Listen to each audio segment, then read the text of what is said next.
Hello students, a warm welcome to you guys. Okay, we are starting with very important chapter from your biology, that is human reproduction. I cannot even emphasize how important is this chapter to understand regarding NEET as well as your board's point of view.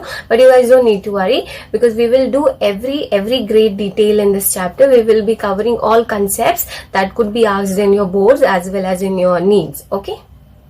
Okay, so starting with the chapter. So we are starting with human reproduction. Okay, what is reproduction basically means? This reproduction is a two meaning word. Reproduction में RE stands for again and production का मतलब है to produce. Okay, so reproduction is basically to produce alike. अपने जैसा ही कोई organism produce करना is known as reproduction. And human reproduction is totally sexual because humans asexually reproduce नहीं करते, whereas plants में हम sexual दोनों देखते हैं, but for humans it is strictly sexual reproduction only. Okay, so human reproduction करने से पहले we will understand some characteristic features of humans. सबसे पहला, humans are unisexual. Unisexual का मतलब है एक organism में एक ही sex मिलेगा. Either the organism would carry female reproductive organ or male reproductive organ. So one organism will have one sex only. Organisms having both the sex, male as well as female, are known as hermaphrodites, right? But जो humans है वो unisexual है. एक organism में एक ही sex organ होगा. Next is humans are dimorphic. Dimorphic का मतलब क्या है? DI, di stands for two and morphic is basically morphology. Morphology का मतलब है external features of an organism. तो human male and human female externally अलग अलग appear करते, right? This differences in the characteristics is because of reproductive organ and also the hormones responsible for the sexual characteristics जो हम आगे अभी पढ़ने ही वाले. Okay, so there is a difference in the morphology or in the characteristics of male and female. तो mail और female अलग अलग अपीयर करते हैं ना, इसीलिए हमने डायमॉर्फिक ये वर्ड यूज किया. Okay, for example let's say if I allow you to stand in a crowd of 100, can you differentiate कौन मेल है कौन फीमेल है? डेफिनेटली यस, आप बता सकते हो ना कौन मेल है कौन फीमेल है, depending upon the features and the external characteristics, right? So that defines dimorphic. So अब हम आगे जो है पार्ट्स में ये पूरा चैप्टर करने वाले हैं. So the next part that we are starting with is human male reproductive system. So we are starting with human male reproductive system. Okay, see, human male reproductive system is divided into two parts. First is primary sex organ and the other is secondary sex organ. See, primary sex organ में reproductive system का वो part आएगा जहां पर gametes बनते and that part is known as testis. Okay, testis pairs में होते हैं एंड टेस्टिस का फंक्शन क्या है? The most important function is gamete production. Okay, and the other function of testis is to produce hormones. Hormones जो sexual characteristics को बताने वाले हैं. So to produce hormones. Okay, and secondary sex organ of male reproduct includes epididymis, seminal vesicles, prostate gland,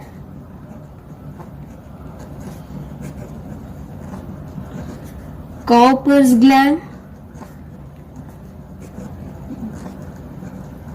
and ducts में हमारे पास कितने ducts हम देखने वाले हैं? वास डिफरेंस और वासा डिफरेंशिया, वास एफरेंस और vasa efferentia, urinogenital duct and external genitalia. Okay, so ये ह्यूमन रिप्रोडक्टिव सिस्टम में हम इतने पार्ट्स को पढ़ने वाले हैं. We will be doing all things in detail. So the first part that we are going to do is about testis. Okay, see, male reproductive system में testis जो है वो पेयर्स में होते हैं. तो we have basically a pair of testes. Okay, See, and ये testes है, this testes is kept in a bag-like structure. That bag-like structure is known as scrotum. तो scrotum के अंदर इस testes को रखा गया. Okay. See, one most important point about testes is that testes is kept outside the body, or it is known as extra-abdominal. Okay. It is extra-abdominal because it is kept outside the body cavity, that is abdominal cavity. Okay, and these testes are situated in a bag-like structure that is known as scrotum or scrotal sac. Okay, testes are small oval structure about 4.5 centimeter long. Okay, see, this testes has two important covering. The outer covering of testes is known as tunica albuginea. तो ये जो बाहर का covering है, this outer covering is known as tunica albuginea. Okay, and tunica albuginea के ऊपर there is one more layer that is known as tunica vaginalis. So we have two layers around testes. This layer is known as tunica vaginalis. See, ये tunica का basically मतलब है layer. Tunica, tunic, this all means layers. Okay. See, अभी ये जो scrotal sac है, it is two, right? तो this two scrotal sac are joined by a tissue that is known as scrotal septum. Okay, so अभी let us understand why this testes is kept outside the body. ये testes को body के बाहर रखा गया है because जो sperm formation के लिए जो temperature चाहिए ना, so that temperature is 2 degree less than the body temperature, right? So that is why human male testes is kept outside the body because the temperature required is less than the body temperature by 2 degrees Celsius. Okay, इसीलिए testes को हमने extra abdominal रखा है या abdominal cavity के बाहर रखा है. All right, okay. And the other important thing is that if you see ये scrotum जो है ये तो abdominal cavity के बाहर है, right? ये जो scrotum है, this scrotum is connected to abdominal cavity by a canal or a tube that is known as inguinal canal. Okay, so ये inguinal canal क्या है? Inguinal canal is basically the connection between scrotal sac and abdominal cavity. Okay, this is very important. And one more important thing, see, ये जो testicles है, these testicles are formed in the embryonic stage or during male development, during their embryonic stage, ये जो testes है ना, ये abdominal के अंदर होता है. फिर later during embryonic stage, ये जो testes है, जो abdomen के अंदर रखा हुआ है, फिर वो scrotal sac के अंदर आता है. तो abdomen से scrotal sac के अंदर वो ये inguinal canal के through आता है, right? Then in the later stage of embryonic development, this testicles descends into scrotal sac by a canal that is known as inguinal canal. Okay, let's say मान लो अगर ये जो testes है वो abdomen से scrotal sac में descend ही नहीं हुआ तो क्या होगा? तो gamete formation नहीं हो पाएगा. Gamete formation क्या है? Formation of sperm in case of males, right? तो अगर ये testes जो है abdomen से scrotal sac के अंदर descend नहीं हुआ during later stage of embryonic development, then the male would suffer from a disease that is known as cryptochidism. Cryptochidism is a disease where male is incapable of producing sperm. Male sperm नहीं release कर पाएगा. Basically male जो है reproduction में contribution नहीं दे पाएगा and male would be sterile.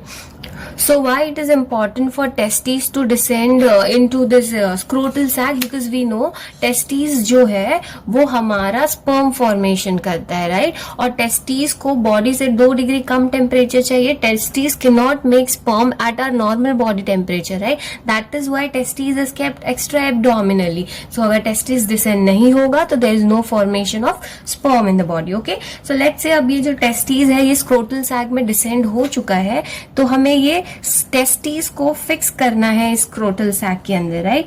तो testis are fixed into a scrotal sac by a tissue. That tissue is known as gubernaculum.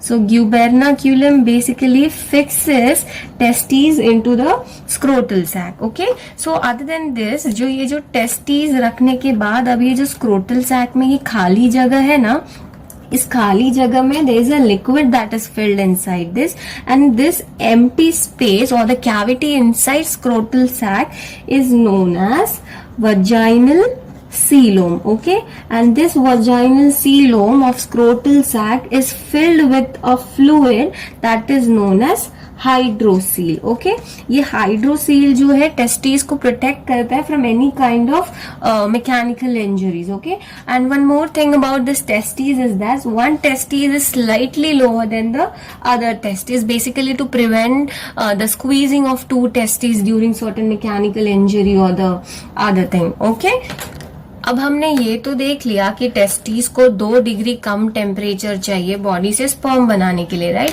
तो ये जो टेस्टिस है उसका ये टेम्परेचर रेगुलेशन कौन करता है? This temperature regulation for spermatogenesis is done by scrotum. ठीक है, स्क्रोटम के अंदर there is a tissue, that tissue is known as dartos muscles. So those muscles of scrotal sac is the one that does thermoregulation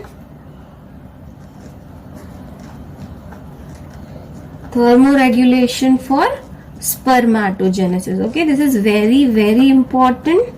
ये आपको पूछ सकते हैं exam में, कौन सा पार्ट है स्क्रोटम के अंदर जो टेम्परेचर रेगुलेशन करता है during spermatogenesis? That is dartos muscle. Okay, so next is behind the testis. ठीक है, अब ये तो सामने से हमें ये ऐसा स्ट्रक्चर दिखने वाला है, पीछे ये टेस्टिस के पीछे आपको एक ट्यूब दिखेगा. That tube is known as epididymis. So on the posterior side of the testes we are going to see the structure that is epididymis. So let's say this is testes और ये जो है सामने वाला ये anterior portion है, तो पीछे से ना एक ट्यूब निकलता है. ठीक है, a long tube that is known as epididymis. Okay, so basically हम epididymis जो है on the posterior side of testis को देखने वाले हैं. This is posterior side, that is पीछे से. ओके, सो लेट्स से ये जो टेस्टिस है, ये टेस्टिस पे मैंने एक वर्टिकल कट दिया है. तो अभी हम वर्टिकल ऐसा कट देने के बाद ये टेस्टिस 2 पार्ट में खुल जाएगा. लेट्स से ये ऐसा टेस्टिस था, मैंने ऐसा वर्टिकल कट दिया तो ऐसा खुल गया ना, तो हम ये पूरे पोर्शन को पढ़ने वाले. तो जब भी हम वर्टिकल कट देते हैं ना, that vertical cut is known as longitudinal section, जिसको हम शॉर्ट में लिखते हैं LS. तो हम अभी क्या पढ़ने वाले? हम पढ़ने वाले हैं longitudinal section of testis. Okay, so we know जो टेस्टिस है उसका बाहर के कवरिंग को हम क्या बोलते हैं? This is testis and the outer covering of testis is known as tunica albuginea. तो ये जो ट्यूनिका अल्ब्यूजिनिया है ना, इट शोज इनफोल्डिंग. तो ये ट्यूनिका अल्ब्यूजिनिया से इनफोल्डिंग्स दिखाएगा, and due to this infoldings there is formation of compartments inside testis. Okay, so ये जो आउटर लेयर है जो इनफोल्डिंग हमें दिखा रहा है, this outer layer is tunica albuginea. Okay, tunica albuginea के ऊपर एक और लेयर था, if you remember, that layer is known as tunica vaginalis. Okay, so this layer is known as tunica vaginalis. Okay, अब ये जो इनफोल्डिंग है, ये इनफोल्डिंग की वजह से अंदर कंपार्टमेंट्स फॉर्म हो गए. इन कंपार्टमेंट्स के अंदर है ना, there is highly coiled tube. Okay, so we will see 2 to 3 highly coiled tubes inside these lobes, और ये highly coiled tube is nothing but it is seminiferous tubules. Okay, तो एक लोब के अंदर हमें कम से कम 1 से 3 seminiferous tubules देखने मिलेंगे. और ऐसे टोटल कितने कंपार्टमेंट्स होते हैं? ऐसे टोटल 200 to 300 कंपार्टमेंट्स होते हैं. Okay, and inside each compartments we have highly coiled tube, and this highly coiled tube is known as seminiferous tubules. Okay, so this part is seminiferous tubules. अगर आप ये diagram ध्यान से देखो ना, ये सेमिनिफेरस ट्यूब्यूल्स है, जैसे ही बाहर निकल रहे हैं ना तो ये स्ट्रेट हो जा रहे हैं. So all seminiferous tubules now opens into a common unit और a common pipe like structure that is known as rete testis. तो ये सब कॉमनली आके एक ही पाइप में खुल गए हैं. इस कॉमन पाइप को हम क्या बोलते हैं? रेटे टेस्टिस. ओके, फिर ये rete testis opens into a another tube and that is known as vas और vasa efferentia. Okay, then finally vasa efferentia opens into another tube and that tube is known as epididymis. Can you understand the connection? हमने क्या बोला था, testis में क्या बनता है हमारा? Sperm, right? अब टेस्टिस में भी स्पर्म एग्जैक्टली कहाँ पे बनता है? तो seminiferous tubule is the region जहां पे स्पर्म का फॉर्मेशन होता है. तो यहां से स्पर्म बनेगा, राइट? हर एक लोब से स्पर्म बन के अब सब कहाँ पे खुलेंगे? रेटे टेस्टिस में, राइट? फिर रेटे टेस्टिस उस स्पर्म को कहाँ पर लेके जाएगा? वासा एफरेंशिया. फिर वासा एफरेंशिया से वो स्पर्म कहाँ भेजे जाएंगे? एपिडिडाइमस. फिर एपिडिडाइमस से वास डेफरेंस आता है. So you basically did you understand the connections? ये स्पर्म कैसे निकल रहा है और कहाँ तक जा रहा है, right? So this was about longitudinal section of testis, right? अब हम ट्रांसवर्स सेक्शन ऑफ टेस्टिस देखेंगे. ट्रांसवर्स सेक्शन में हम कैसे पढ़ने वाले? लेट्स से ये टेस्टिस है तो हम इसको ऐसे बीच में कट करने वाले. So basically horizontal cut will be transverse section, जिसको हम शॉर्ट में बोलते हैं टीएस. तो अभी हम बेसिकली क्या पढ़ने वाले हैं? TS of testis. तो जब आप टीएस ऑफ टेस्टिस पढ़ोगे ना तो उसके अंदर आपको ऐसे बहुत सारे लोब्स दिखेंगे, ठीक है?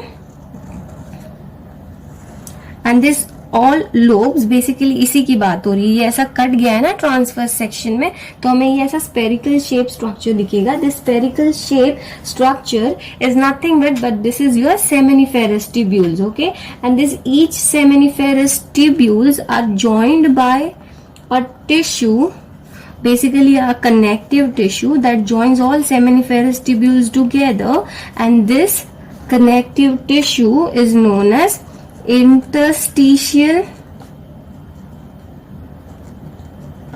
interstitial connective tissues. Okay, so ये जो कनेक्टिव टिश्यूज हैं इनके बीच में हमें कुछ सेल्स देखने मिलेंगे. So in between the interstitial connective tissue we will find some cells, and these cells are named as interstitial cells, also known as Leydig cells. And if you remember, ये जो interstitial cells है, this secretes a male sex hormone that is known as testosterone. हमने start में ही पढ़ा था ना, testis का दो काम है, एक है गैमेट बनाना और दूसरा है हार्मोन प्रोड्यूस करना. तो वो मेल सेक्सुअल हार्मोन कौन सा है that brings about male sexual characteristics? It is testosterone, and testosterone is release by interstitial cells that is also known as Leydig cells. Okay, so next is, अब ये जो seminiferous tubule है, this seminiferous tubule is lined by germinal epithelium. Okay, see अब तुमने जब 11th में cell division पढ़ा होगा तो तुमने ये पढ़ा होगा cell division is of two type, mitosis and meiosis. Meiosis जो है जर्म सेल्स पे होता है या जर्माइनल एपिथेलियम पे होता है और उससे हमें गैमेट्स मिलते हैं, right? So this is basically our germinal epithelium, and this germinal epithelium will undergo meiosis, और meiosis से होकर वो हमें क्या बनाकर देगा? sperm, right? Other than this germinal epithelium we have one more cells, long protruding cells, and these cells are known as Sertoli cells. Okay, Sertoli cells are also known as nurse cell. Sertoli cells या फिर इनका दूसरा नाम क्या है? Nurse cells, because they provide nourishment during sperm formation या spermatogenesis करते वक्त जो भी नरिशमेंट है वो यहीं से आती है, सर्टोली सेल से.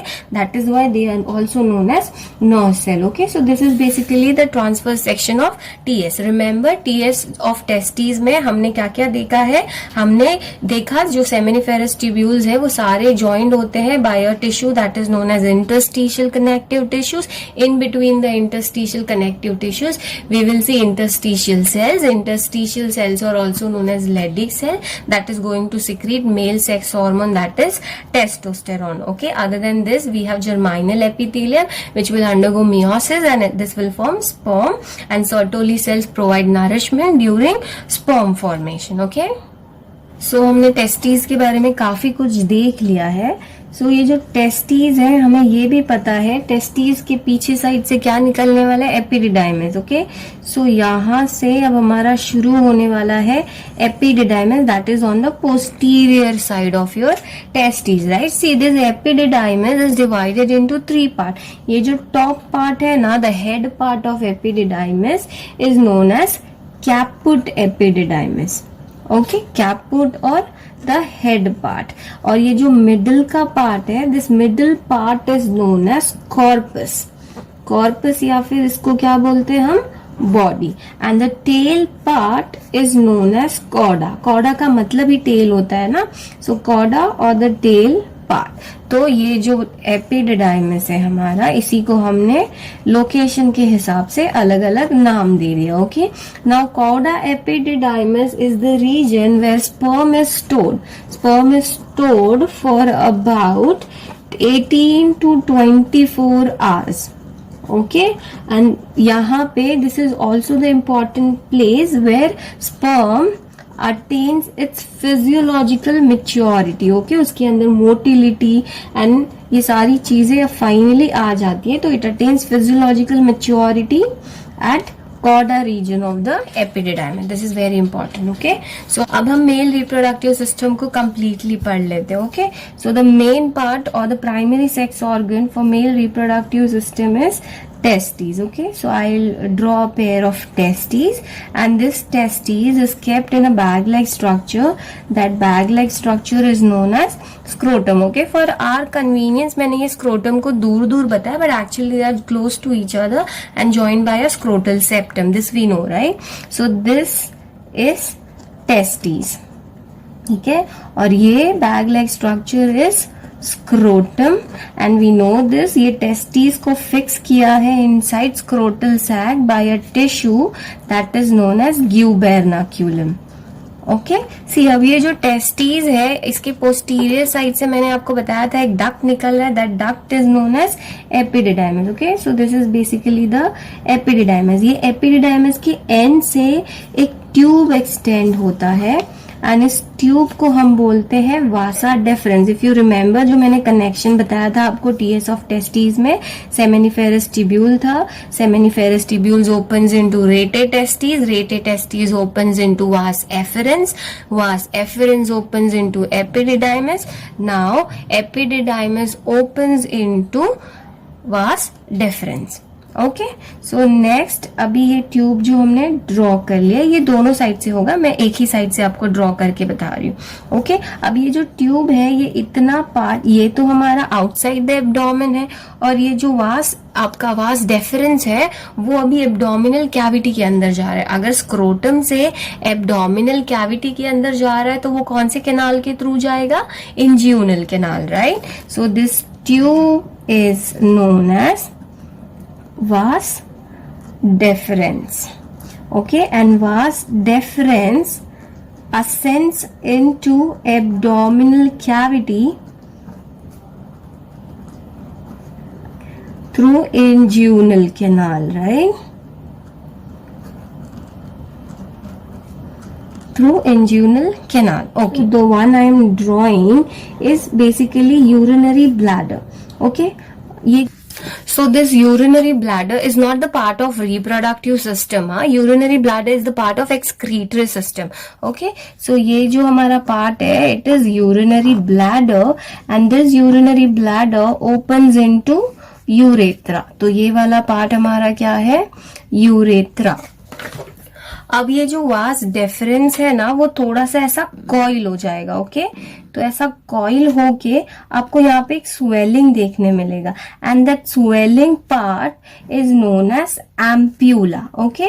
सो this ampulla opens into a gland that is known as seminal vesicles. So this opens into a seminal vesicles. देखो कैसे दिखेगा ये ampulla opens into seminal vesicles. वैसा ही seminal vesicles हमें इस साइड भी देखने मिलेगा. I'm just doing the one side of the diagram. Now this vas deferens opens into this part. Now this ये जो इतना पार्ट है ना, अब ये पार्ट को हम बोलेंगे इजैक्यूलेटरी डक्ट. अब इजैक्यूलेटरी डक्ट क्यों बोला? बिकॉज ये कैरी करने वाला है इजैक्यूलेटरी फ्लूइड. अब ये इजैक्यूलेटरी फ्लूइड क्या होता है ये मैं थोड़ी देर में क्लियर करती हूँ, ओके. सो ये जो यूरेथ्रा है अब ये ऐसे ओपन होने वाला है, आगे एक्सटेंड करने वाला है. And now if you see this diagram carefully, यहां तक तो वास डिफरेंस था. उसके बाद वास डिफरेंस ने थोड़ी सी स्वेलिंग दिखाई. That swelling part is known as ampulla. Ampulla opens into seminal vesicles, right. अब ये सेमिनल वेसिकल्स के बाद जो ट्यूब कंटिन्यू हो रहा है, this is known as ejaculatory duct, okay. This is duct, ejaculatory duct, because this is going to carry ejaculatory fluid, okay. So ये यहाँ इस तरफ से भी होने वाला है. अब on the पोस्टीरियर साइड, अब डायग्राम के पोस्टीरियर साइड में मैं बोल रही हूँ, so हमें एक डोनट शेप ऑर्गन देखने मिलता है. That doughnut shape organ is known as prostate gland. अब ये जो प्रोस्टेट ग्लैंड है ना, मैं डायग्राम में पीछे की तरफ दिखा रही हूँ, बट एक्चुअल में ये प्रोस्टेट ग्लैंड आगे की तरफ होता है. मतलब प्रोस्टेट ग्लैंड के पीछे आपको ये सारे डक्ट्स देखने मिलेंगे, okay. This prostate gland is doughnut shape organ and this is also going to secrete some kind of secretion. On the lower side we have small organ that is known as corpus gland, okay. So this is basically corpus gland or corpus ducts, I'll say, that means the same only. So अभी देखो यहाँ पे connection समझना important है. Vas deferens ने छोटा सा swelling दिखाया, एम्प्यूला, फिर इसके बाद जो कंटिन्यू हुआ वो क्या था हमारा इजैक्यूलेटरी डक्ट. अब ये इजैक्यूलेटरी डक्ट कहाँ खुल रहा है? देखो ये कौन सा ट्यूब है, ये आपका एक्सक्रीटरी सिस्टम से कंटिन्यू हो रहा है ना, यूरेथ्रा ही एक्सटेंड कर रहा है. तो ये जो ट्यूब है, इसी ट्यूब में हमारा रिप्रोडक्टिव सिस्टम का भी ट्यूब खुल रहा है. सो ये वाला ट्यूब अब कॉमन हो गया रिप्रोडक्टिव सिस्टम के लिए एज वेल एज हमारा एक्सक्रीटरी सिस्टम के लिए. That is why this tube is known as urinogenital duct, okay. This is very special name, urino because excretory system का part है, genital because also reproductive system का part है. So this tube is common for the passage of urine as well as for the passage of sperm. यहाँ से देखो ना, हमारे testis के अंदर sperm बन रहा था ना, फिर वो sperm को कहाँ ट्रैवल किया जाएगा? एपिडिडाइमिस में. एपिडिडाइमिस वास डेफरेंस से लेके जाएगा, फिर वास डेफरेंस इजैक्यूलेटरी डक्ट में कंटिन्यू हो रहा है और sperm को यहीं पोर किया जा रहा है ना, राइट. अब ये prostate gland, corpus gland and seminal vesicles जो है ना, ये एसेसरी रिप्रोडक्टिव ग्लैंड्स है because they are going to secrete some chemicals that we are definitely going to do now. अब जो नेक्स्ट पार्ट हम देखने जा रहे हैं वो है male copulatory organ and male copulatory organ is penis, right. अब ये जो पेनिस है, इसका काम क्या है? ये ट्रांसफर करता है स्पर्म को from male reproductive organ to the female reproductive tract, right. This penis has a foreskin, right, and ये फोरस्किन को ऊपर की तरफ फोल्ड भी कर सकते हैं. This foreskin is also known as prepuce, okay. So ये जो फोरस्किन है, अगर इसको ऊपर की तरफ फोल्ड किया ना, तो जो अब पेनिस का पार्ट दिखने वाला है, that part is known as glans penis, okay. Penis is the highly erectile organ of male reproductive part. In fact the entire body में ये जो पेनिस है वो काफी ज्यादा इरेक्शन दिखाता है, बिकॉज ये जो पेनिस है उसमें there are tissues which are highly vascularise that we are going to see in some time. Okay, so let us quickly recap male reproductive organ. Okay, so male reproductive organ में the primary sex organ was testes. testes के अंदर sperm बनेगा और वो जो sperm है वो कहां से कहां travel होता है. testes के अंदर the part that forms sperm is known as seminiferous tubules, right. Seminiferous tubule से स्पर्म को कहाँ ट्रैवल किया जाता है. It opens into a common duct that is known as rete testis. ठीक है, फिर रेटेड टेस्टिस से वो कंटिन्यू होता है एज वास एफरेंस. फिर वास एफरेंस जो है हमारा स्पर्म को लेके जाएगा एपिडिडाइमस में, राइट. फिर एपिडिडाइमस में ट्रांसफर होता है इनटू वास deferens, right. Then vas deferens opens into ejaculatory duct, right. फिर ये ejaculatory duct जो है हमारा sperm को लेकर जाएगा into urinogenital डक्ट और फिर यूरिनोजेनाइटल डक्ट से वो फाइनली कहाँ जाने वाला है, फीमेल के रिप्रोडक्टिव सिस्टम में. Okay, so this is very important to understand. अब हम 3 बहुत इंपॉर्टेंट पार्ट्स को पढ़ने वाले हैं, that is corpus gland, prostate gland and ejaculatory duct. Testis का तो काम है स्पर्म बनाना, राइट, बट जो पेनिस से बाहर जो निकलता है ना after sexual excitement and once the sexual satisfaction is achieved, वो फ्लूइड के फॉर्म में होता है. तो स्पर्म तो जो टेस्टिस में बन गया, वो फ्लूइड कहाँ से आने वाला है, तो वो जो फ्लूइड जिसके अंदर हमारा स्पर्म मिक्स है, वो फ्लूइड वो ये 3 रीजन से निकलते हैं. That is why seminal vesicles, prostate gland and corpus glands are known as accessory reproductive glands because they are going to secrete certain chemicals which are very important in reproductions. Okay, अगर हम अब ये glands का secretion का वे देखें तो basically seminal vesicles is a reproductive accessory gland, right. तो ये जो सेमिनल वेसिकल्स है वो अपना सिक्रीशन कहाँ डाल रहा है, देखो ध्यान से, ये इजैक्यूलेटरी डक्ट में डाल रहा है ना. फिर ये इजैक्यूलेटरी डक्ट हमारा कहाँ खुल रहा है, यूरिनोजेनाइटल ट्रैक्ट में. फिर ये प्रोस्ट्रेट ग्लैंड भी अपना सिक्रीशन ये यूरिनोजेनाइटल ट्रैक्ट में ही डालने वाला है. कॉर्पस ग्लैंड भी अपना सिक्रीशन कहाँ डालने वाला है, यूरिनोजेनाइटल ट्रैक्ट में. तो यहाँ से टेस्टिस में से स्पर्म बन के आएगा, फिर वो जो स्पर्म है इन पूरे फ्लूइड में मिक्स हो जाता है and that fluid which contain sperm is known as semen. Okay, so semen क्या है हमारा, semen is fluid containing sperm. और जब मेल एक बार इजैक्यूलेशन करता है, इजैक्यूलेशन का मतलब क्या है, जब मेल सेक्सुअली सेटिस्फाई हो जाता है तो वो एक फ्लूइड को रिलीज करता है. That fluid is known as semen and उस सीमेन में there are about millions of sperms. Okay, so now we will talk about all accessory reproductive glands. The first gland that we will discuss is seminal vesicles. Okay, ये जो seminal vesicles है vas deferens के रास्ते में आकर खुल जाता है. बेसिकली वास डेफरेंस जो एक छोटा सा स्वेलिंग दिखाएगा, जहां से that swelling part is known as ampulla और वहां से हमारा आने वाला है seminal vesicle. Seminal vesicles is about 5 centimetre long. It is saccular because वो सैक लाइक है and muscular gland. Okay, saccular and muscular gland and it pores secretion or it opens into vas deferens. okay, जो आगे जाके आज हमारा ejaculatory duct ही बनने वाला है. ओके, सो वास डेफरेंस या फिर ejaculatory duct is the same thing, right. Okay, अब इसके सिक्रीशन में क्या क्या आता है, the secretion contains prostaglandin. Okay, this prostaglandin is very important because सबसे पहला prostaglandin क्या करता है, it activates sperm. okay, sperm को ये एक्टिवेट कर देगा और ये ताकि जो sperm है वो हमारा फीमेल का रिप्रोडक्टिव पार्ट जो है फैलोपियन ट्यूब वहां तक वो पहुंच जाए. तो it activates the sperm, it increases the motility and the other physiological thing related to sperm. And the second thing it does is it causes vaginal contraction. vaginal or more clearly it is uterine contraction.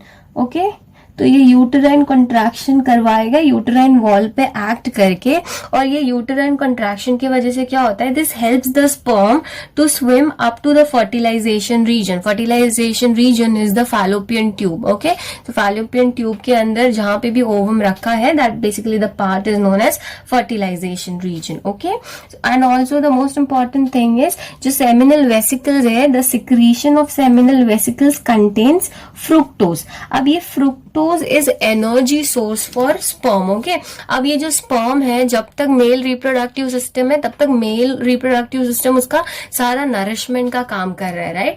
But जैसे ही ये sperm अभी female के reproductive system में जाएगा तो female थोड़ी उसको खाना देने वाली है, राइट. तो अब ये जो स्पर्म है अपना टिफिन बॉक्स लेकर जाता है फीमेल के रिप्रोडक्टिव ट्रैक में. उसको काम करना है ना, उसको मूव करना है, मूवमेंट करना है, बेसिकली वो काम कर रहा है तो एनर्जी तो चाहिए. अब फीमेल रिप्रोडक्टिव सिस्टम उसको खाना नहीं देगी तो वो अपना खाना खुद लेके जा रहा है, एंड दैट फॉर्म ऑफ खाना is basically fructose. Fructose is the energy source for the sperm. Okay, and also remember fructose जो है सिर्फ और सिर्फ सीमेन में मिलता है बॉडी में, इसके अलावा और कहीं नहीं मिलता है. तो इफ यू सी जो रेप केसेस होते हैं ना, रेप केसेस में फीमेल अगर किसी फीमेल का रेप हुआ है तो उसके वजाइनल रीजन से ये सीमेन को ट्रेस करते हैं, और अगर सीमेन मिल गया तो उसमें फ्रुक्टोज का अगर डिटेक्शन हो गया फ्रॉम द वजाइनल रीजन, जो भी फ्लूइड वजाइनल रीजन से निकाला था, अगर उसमें फ्रुक्टोज डिटेक्ट हो गया तो that proves that the female is actually have been raped. Okay, अब नेक्स्ट ग्लैंड जो हम करने वाले हैं इस प्रोस्टेट ग्लैंड. ठीक है, prostate gland is basically the donut shape organ और the chestnut shaped gland. Okay, it pours its secretion into urethra. Okay, अब इसका सिक्रीशन के अंदर क्या क्या होता है, it contains bicarbonate ions. Bicarbonate ions जो है वो पीएच रेगुलेट करने का काम करते हैं. Basically it provides proper pH to the sperm. Okay, bicarbonate ions के अलावा इनमें होता है lipids and citric acid. So overall हमारा प्रोस्टेट ग्लैंड का काम क्या है, prostate gland provides nourishment. Okay, nourishment and provides proper medium to sperm.